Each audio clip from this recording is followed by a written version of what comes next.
ये कहानी एक 22 वर्ष की जवान और खूबसूरत लड़की राधा की है, जो अपने परिवार का पेट पालने के लिए गांव के एक अमीर आदमी राघव के हवेली में काम करती है। राधा अपनी मेहनत और ईमानदारी से सभी का दिल जीत लेती है, लेकिन उसकी खूबसूरती पर मालिक की बुरी नज़र पड़ जाती है। धीरे धीरे राघव उसे अपनी बातों में फंसाने की कोशिश करता है, मगर राधा समझदार और उसके इरादों को भांप लेती है।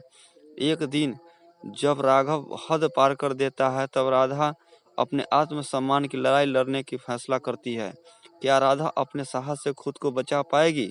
जानिए इस कहानी में, जहां एक औरत का आत्मसम्मान और एक गलत सोच के अंजाम की दास्तान बयां होती है।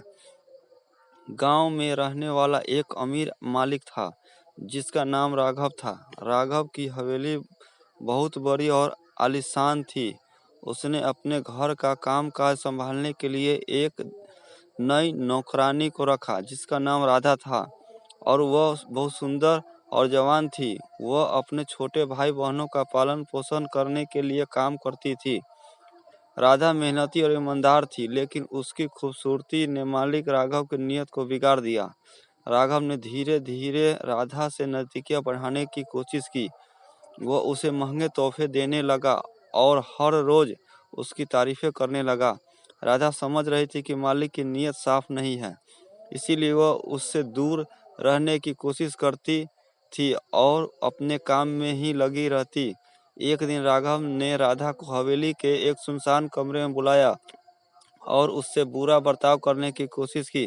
राधा डर गई और उससे बचकर बाहर निकलने लगी। वह अपनी पूरी ताकत से चिल्लाई, जिससे बाकी नौकर भी वहां पहुंच गए। राघव ने अपने पावर का इस्तेमाल करके लोगों को चुप कराना चाहा, लेकिन राधा ने पुलिस में जाकर राघव के खिलाफ रिपोर्ट करवा दी। पुलिस ने राघव को गिरफ्तार कर लिया। अदालत में सबूत और गवाहों के आधार पर उसे सजा मिली। राधा ने साहस से लड़ाई लड़ी और अपनी इज्जत बचाई। इस इसके बाद वो अपने परिवार के साथ शांतिपूर्वक जीवन बिताने लगी। अगर आपको यह कहानी पसंद आई हो तो कृपया इस वीडियो को लाइक करें और हमारे चैनल को सब्सक्राइब करें। धन्यवाद।